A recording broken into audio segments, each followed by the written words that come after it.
Oh yeah, okay, before we move on, what we're going to do is show you basically what higher lows are and lower highs and stuff like that, so you understand terminology as because we will be using these as we'll be going along and talking about the Alan Andrews pitchfork.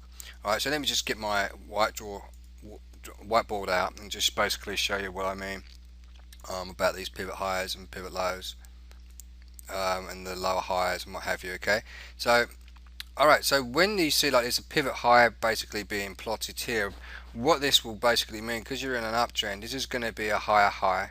This could be a high from a previous high. Alright, and there's another high, but it's higher than the other high. So they call it higher high. Okay, now because we're in an uptrend, this is also a high because it's higher than the previous one, but it's also lower than that previous high. So they call it a higher low. And this one will also be a higher low. Okay, the same as likewise for a downtrend.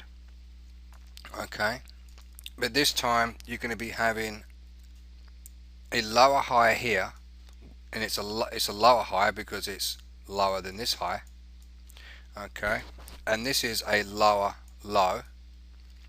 Alright, and this one is also a lower low because it's lower than that low, and this one is also a lower high. Alright, so that's the terminology, and that's what we basically mean, okay, when we refer to as lower lows and lower highs. Alright, so I'll give you that video for the moment, and I will see you very soon in the next one. Bye for now.